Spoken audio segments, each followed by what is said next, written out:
This is episode 0026.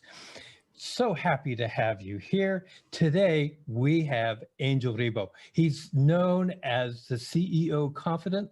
This gentleman has an international clientele. He's also an international TV host when you think about all that he does. He's on several talk shows where he's actually interviewing people. This gentleman is a philanthropist.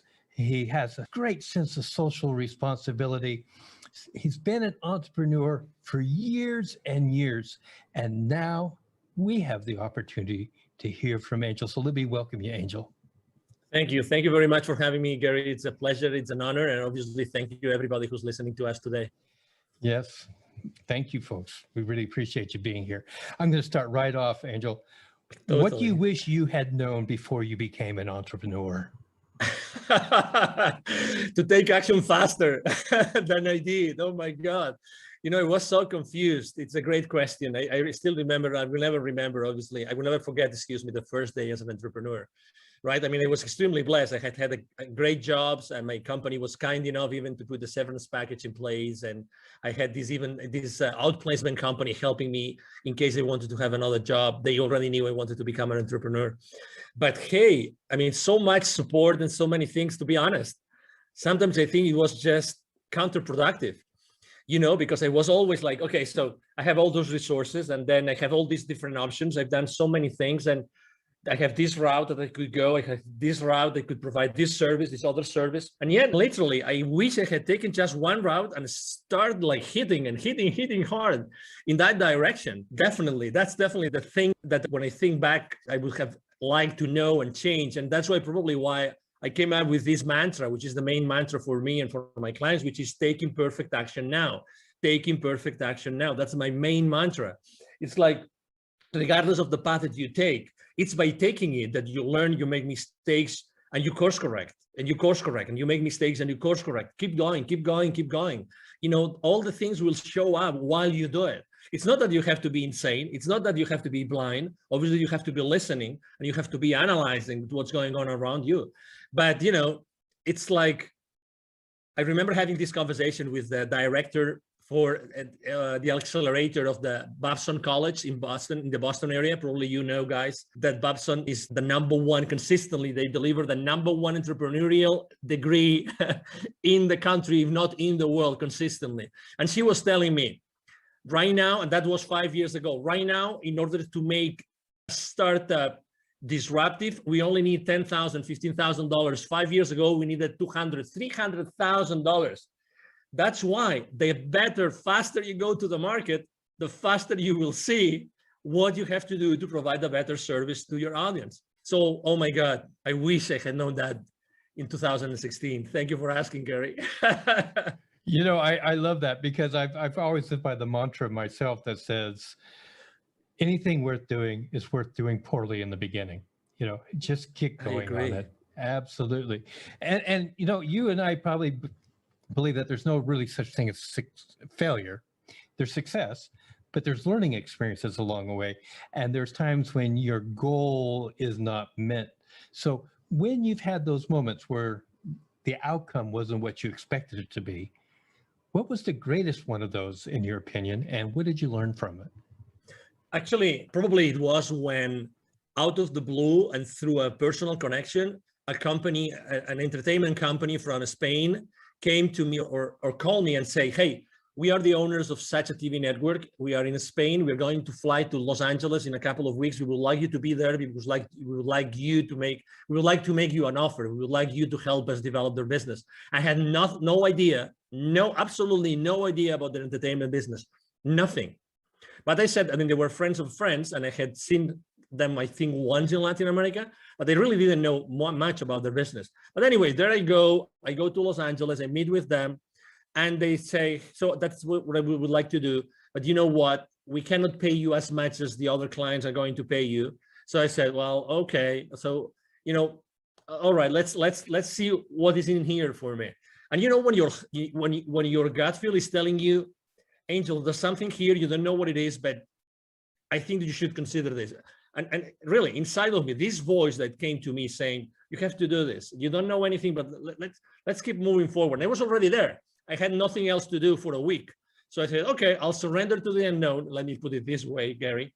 And and then they go, well, Angel, you know what? Part of your responsibility, if you take this, if you accept our offer, it's going to be that you're going to be sitting on this chair just for a test, and you start interviewing people. I said, what? Yeah, you start interviewing people, and you know, but I don't know anything about these people, nothing. But don't worry, you know, we are here in this, you know, conference, and there's thousands of people. We'll bring you only like, I don't know, maybe 30, 40, 50 in the next 5-6 days. And we will probably not have time to tell you who they are, but it doesn't matter. You know, we'll sit them down here with you, and we know you're a smart guy. I mean, as much as I like challenges, Gary, you know, I mean, I don't know anything about what this person does, right? And I have no idea of the subject matter. I mean, I have, you know, like really in an uncomfortable place, but let's say, why not? Why not? Why not? Okay, so I started interviewing the first person ever. I will never forget the name of this guy. Very famous guy in the US. His name is Stephen Halpern. He was the first guy developing spiritual music in the country. Everybody knows this guy, right? He was kind enough to be extremely gentle with me. So, but you know what? I started like asking him questions, and I was just so concentrated, so focused on him, that I started asking one question after another. And the only thing I knew is that I didn't want to deceive the audience. So I tried just to make sure that what would the audience ask if they were me? What would they want to know? And you know, we came and going. And at the end of the conversation, Stephen, he might even remember this. This is funny. I am speaking about him today. He said, wow, you did a great interview. Thank you so much. I said, what? Oh, okay. Thank you. Thank you very much. Obviously, I would never say, you know, I never recognized to him, right? Like acknowledge that it was my first ever. And the number 5 or 6 was this celebrity from Hollywood, the Michelle Rodriguez, you know, the actress from, you know, the Fast and Furious saga of movies, and you name it. I mean, but guess what? All this, like, you know, discomfort for these many days eventually put me in a place where I said, oh my God, this is a skill that I'm developing that I didn't know that I had. I didn't know that by being previously spokesperson for large corporations of America in other places in the world had helped me. Oh my God, I am at the other side. I'm becoming the host instead of the guest. There is something here. There is some, you know, there is value. Why? Because I realized that I can make available to the normal citizen the greatness of my interviewee. And this is priceless. This is priceless. So this is probably one of the stories that I think that I wanted to share after your question, Gary.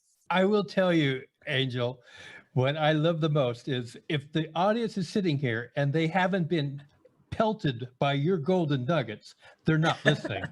I mean, it's just one after another. It's like a machine gun going off. Boom, boom, boom. Thank you. Thank you. I love it. So what advice would you give somebody who's saying, okay, I want to be an entrepreneur, but what do you suggest? What would you say to them? Yes, you know, I think that we live in a very important moment in history. Obviously, it's now March 2021. In the upcoming weeks or months, this will be, this interview will be published.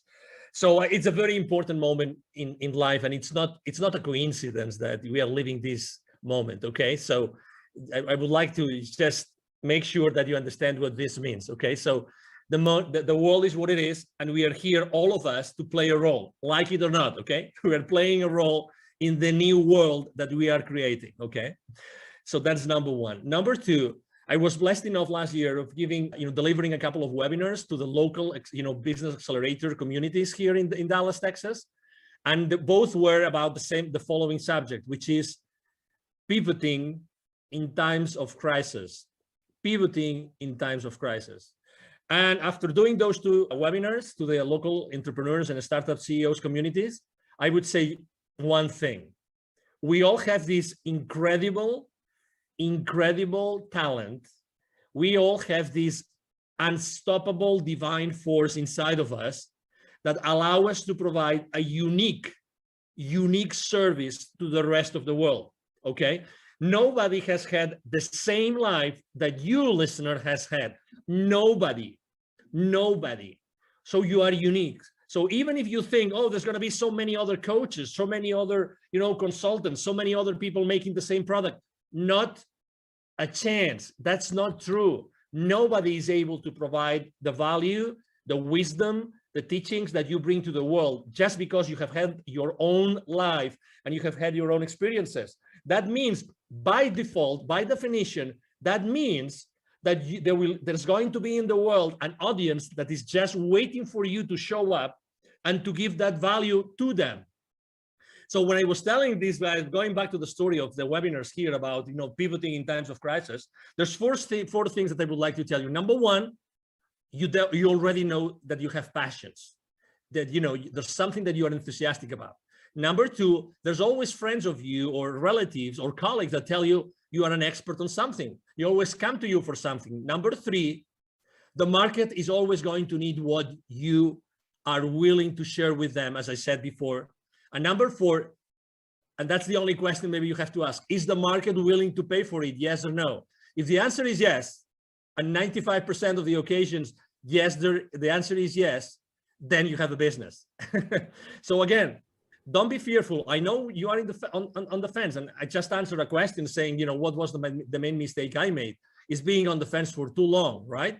So I know you are on the fence, but at the same time, know that there's people out there waiting for your message, and they will never go, and they will never move hiring someone or paying for someone's services unless you show up and they resonate with you. They're waiting for you there. That's why I think, sometimes people, I remember when I was training salespeople, I've trained literally hundreds of salespeople, and I remember training them. And in the first training session, most of the people would tell me, hey, sir, hey, Angel, but what happens if I run out of leads? If I run out of leads, how am I going to make my quota? I would always tell them the same thing, always, to all of them. Okay, so whenever you run out of leads, please come to me and I will give you another list of 1,000 additional leads that you can call onto.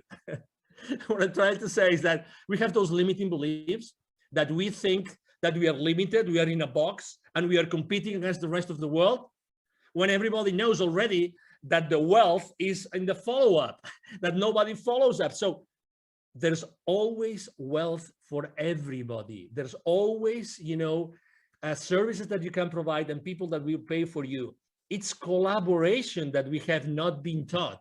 That's why we are being taught all the time about competition, but the reality is that there's wealth for everybody. And if we learn to collaborate as opposed to compete, you will feel much more comfortable and we will all make a nice living. All of us, no exception. I fully agree. And I thank you so much. Again, I hope you guys got another dump truck to fill up, because this guy is just going to give you golden nugget after golden nugget. So let's just talk about resources. Now, resources can be people, books, relations, etc. Can you just name three that have really influenced you in your entrepreneurial pursuits? Yes, I would say number one, when I was in corporate America and I was in charge of, let's say, business development for many different areas in the world, I was very lucky because regardless of my own sales team, I was always working in what is called like indirect sales models. Indirect sales models means that the companies I was working with, we were going to the market and selling through resellers, through partners, and this kind of, intermediaries, let's put it this way. That was a great blessing. Why? Because I became the most trusted advisor of all those companies. Guess what? The leaders of those companies and the different employees, they were pure entrepreneurs. They started their companies small and they wanted to thrive and they wanted to make a lot of money out of the margins that we were giving as the vendor, right? So that's the number one thing. Resources, people that I always was working with, and I was always working with partners. That's why I talk about collaboration all the time. So number one, resource, partnerships, collaborators, resellers, distributors, you name it. Look for something, someone, companies, people that can go to the market, help you go to the market. That's number one. Number two, speaking about books, I'm not going to be very conventional with my answer about books, because I would say that probably the books that have influenced me the most have been more spiritual books than business books. But had I not read this book, and I'm going to mention just one of them, I would have never done what I have done, and I would have never moved from Europe. And it's a book considered, it's a fiction book. It's the history, or excuse me, the story about a series of scrolls and revelations from the Amazonian, forest in Peru. The book is called The Celestine Prophecy by James Redfield. Had I not read that book, which was like, of course, I knew that already, but I would never say this aloud. This is, I would be embarrassed of sharing this with anybody, but I was reading the book and every single page was like, oh my God, yes. Oh my God, yes. I always had this feeling inside, but I never was able to formulate it properly. I was never able to say, oh yes, this is like this. Exactly. So, and why is this book so important? It was so important for me because that's the book that when I finished reading it, I said, I have to go from Europe. I am originally from Barcelona. I was living in the UK at that time. I said, I have to move from Europe to the Americas. I don't know why nor how. It doesn't matter. I'm going to go back to London and I'm going to ask my managers, my supervisors, hey, I would like you to relocate me to Latin America to work. I don't know why, I just want to go, right? And they told me, no, you're crazy. Why would you go from this, amazing job in this amazing country, making so much money to a third world country? You are insane. But anyway, I took my chances and I did it. And I'm glad I did it. And that's the second resource, right? And the third resource, it was going to an event. And, I go to a lot of events, but this event really changed me. And although I burned my feet and that event, and now I'm giving you a clue that what event I went, and and nobody burns their feet, only the ones who are not engaged. And I was one of them. Okay, I don't mind saying it and sharing it with the world. I went to a Tony Robbins event and I burned my BLOODY feet. Okay. So, but guess what? I think that was part of the experience, and obviously it was meant to happen, right? I remember there was so many, you're talking about nuggets. Tony Robbins, obviously, he's, as you know, he's been the coach for the most influential people in the planet. Okay. So what he knows, probably only a handful of people know in the planet. Okay. So he was just sharing so many ideas, and the idea for the first time, the idea of, if you want to be really wealthy, that's going to be proportionate to the number of people that you help. And I had never, it seems obvious, right? It seems evident, right? But I had never thought about this in that way, that it's all proportional. So start thinking about how can you do something, provide a service or a product that you are going to be able to scale afterwards, right? Because it's going to be the amount of people that you serve, what's going to define the rest of your, let's say, wealth life. Those three resources, collaboration with partners, this specific book, and going to this specific event, those were three amazing resources that they made Angel Ribo, the CEO of Confidant, that I am today. Well, I'm glad that you hit those resources. And I must admit that in my life, two of those have been experiences for myself without the burnt feet. but let's just move on here. There's a lot of myths about being an entrepreneur. And because they're myths, I'm going to give you an opportunity to just pick one and just bust it right now for our listening audience. Any myth? Probably the first myth that I like to speak about a lot is the imposter syndrome. The imposter syndrome. We all as entrepreneurs at some point, generally in the beginning of our journey, we think that we're not worth it, that nobody's going to hire us, and that whatever we say that we did before, it's just BS, with all due respect to everybody, okay? Because we think that it wasn't enough. We think that nobody's going to hire us because before we had all this powerful machinery, of this large corporation or company, supporting us. And then we think that as soon as we start saying what we did before and try to capitalize and try to show it to the world, it's fake, because it's fake because it wasn't another setup and it was another system and we were working with another set of goals, but it's not true. It's not true. Again, we are, as I said before, we have treasured inside of us a series of experiences, knowledge, wisdom, which is not comparable with anybody else. And that goes the other way around too. So it means that, we really don't have, and you are not competing with anybody else. So when we have this syndrome that, we think that what we are saying, even though, deep inside of us, we know it's true, we still have this feeling, and we say it like with our, mouth, like semi-shut, you know what I mean?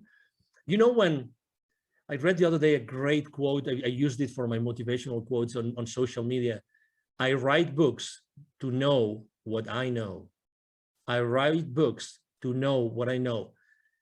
And I can tell you, one of the reasons why I accept so many invites from podcasters is because for me to be on a podcast and to be interviewed is such a blessing, because I really get to know what I know. I have to tell you, and I can tell you a very interesting story. The other day, I was interviewed by a young guy from Bangladesh. I was his second guest, okay? And he was intimidated, so intimidated that he made it late to the show, and he was the host, right? When you realize that he was late, not because of any other reason, but when you start talking with him, you realize that there's something there. And I spent literally like the first 5-10 minutes just praising him, just telling him how brave he was, how courageous he was, that I had been in his website and everything.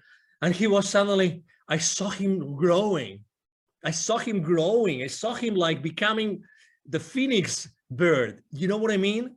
This young man, I was his second, and he started asking me questions. And the questions he was asking me were so naive. But you would say, okay, they were naive, so they were not rich. No, because it's not such a thing as a naive question. I phrase it like this, so you realize you know what I mean. But he forced me to answer questions in a way that nobody else had ever forced me to answer. So out of his spontaneity or his, being genuine and naive, actually, we eventually had an incredible interview. I really thank him so much. And obviously I offer my help to him. He's in Bangladesh and he's a very young guy.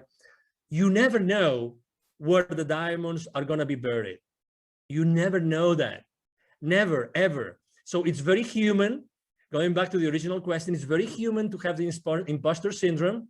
But hey, show up, step up, expose yourself. That's the best recipe I can give you to bust the imposter syndrome that we all as entrepreneurs go through. Show up. Don't be afraid. And if you cannot answer a question, it doesn't matter. Be genuine and say, hey, I haven't got the finest idea of how to answer this question. I will have to think about it. Just that. And it's you. And there's going to be people that are going to say, this guy was strong enough, and he was authentic enough and humble enough to acknowledge that, or he or she obviously wasn't able to answer that question.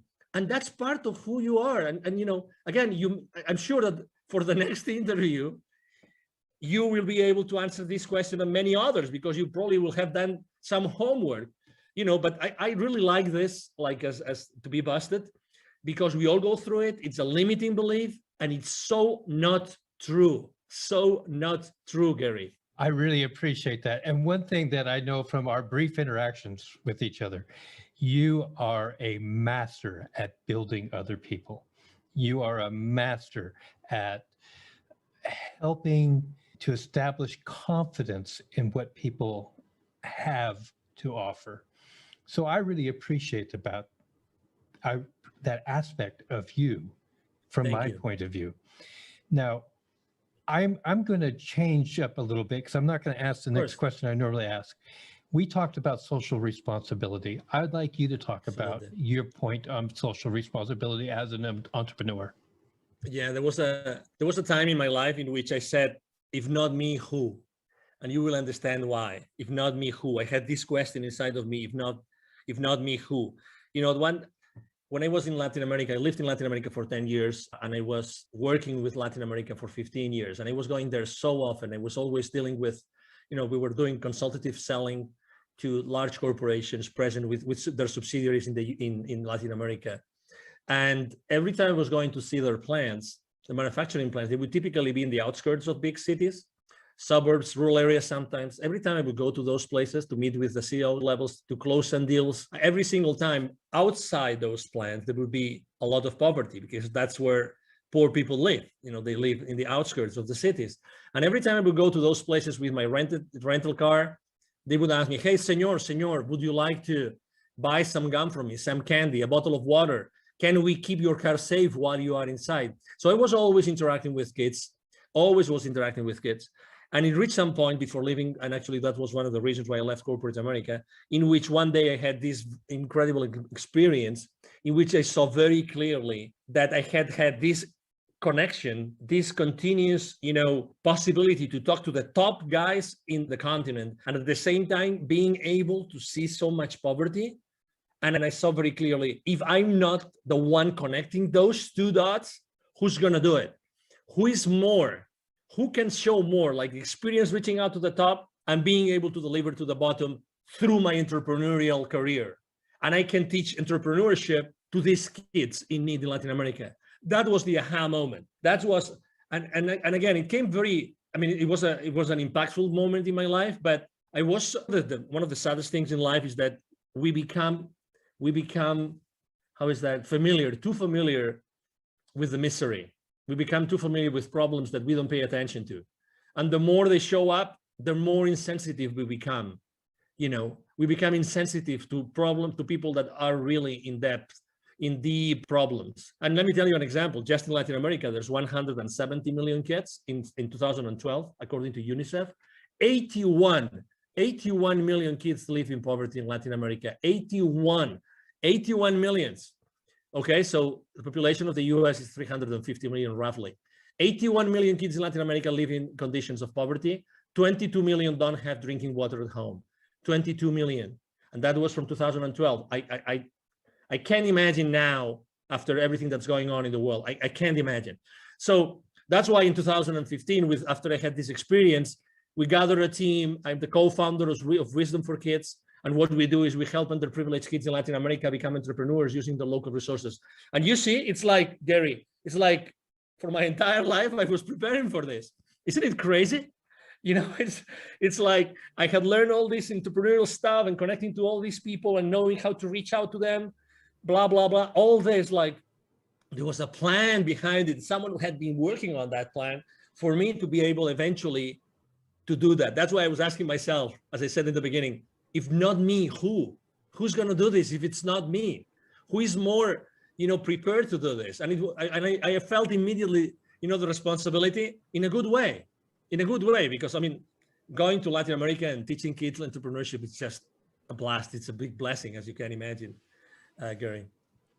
I just am so overwhelmed with the things you've just talked about. Thank you. This is why I love doing what I do when I get to talk to people like this. How can people contact you? Thank you. So I'm very active on social media. I'm blessed with having a great team that helped me do that. Otherwise, I wouldn't be able to do it. I thank my team every single day. I am the most active network I am on social media outlet is LinkedIn, the professional network. You can message me there and you will see me there. Angel Ribo, Ribo spelled like R-I-B-O for the ones that don't see the video of this interview. My brand is the CEO Confidant. And I'm going to give you also my direct email address. Either my team or myself, we answer all the emails we receive every single day. It's very easy. The email address is extremely easy. Angel, as in heaven, A-N-G-E-L @angelribo.com. My last name is Ribo, R-I-B as in boy, O. So my email address again is angel@angelribo.com. You can reach me there, and it will be a pleasure for me to interact with you and engage in a conversation. Ladies and gentlemen, we'll have all that information in the show notes. So if you're driving, continue driving. Don't try to pull over to the side of the road and try to write it all down now. So yeah, just go ahead. Now, Angel, I always give every guest 2 uninterrupted minutes to say whatever's on their heart, whatever they want to say at this moment. So your 2 minutes start now. I believe that the last 12 months have been really probably the most challenging, months in our lives, right? Maybe the people that were when they were young, they were maybe in a war, maybe that those were the most challenging for them. But regardless, I think that those 12 months have taught us something which is extremely important for all of us, which is connection. Connection. I've been consistently posting for the last 12 months about building bridges. Why? Because I've seen in so many outlets, in so many instances, face-to-face or online, people disconnecting, unconnecting. We've never needed, as humanity, more connection than today. Never. You can, and you have the possibility of connecting people every single day with your wisdom, with who you are. Try to reconnect, try to rebuild the bridges. If you burned any bridge for the last 12 months, you have this divine force, which is, inside of you and nobody can take away from you. Use that force inside of you to rebuild those bridges. Really you can make a difference just with who you are today and with what you do every single day. Try to do that purposely. Try to have an intention every single time, every single morning that you wake up, when you wake up and when you go out and when you start talking with someone over Zoom. Try to build a connection. Try to create a connection. Make it an intention, because we all need it. This is happening really because of something. There's some reason behind, all the fear and all the challenges. And the reason why this is happening is that because we have to become more aware of what we really can do as humans. I see this every single day. Thank you, Gary, very much for allowing me to be here. You are right. When I work with someone, I really make sure that they understand their own potential. That's my main goal with everybody I work with. To make them understand their absolutely incredible potential. And, it's been a pleasure to be here with you today. And thank you for allowing me to maybe share some nuggets with you. And obviously, I feel so honored to be here, and anything I can do for you and for your audience, it will be a pleasure to do it, Gary. Thank you so much, Angel. God, I love you, man. You're great. Thank you. Likewise. Ladies and gentlemen, that is going to conclude this episode of Gary's Glorious Golden Nuggets. If you've enjoyed the show and you haven't subscribed yet, please do subscribe. If you would like to share this with somebody, please do. Help our audience to grow. Angel, you are a gold mine. Thank you so much. Thank you so much for your time. Absolutely.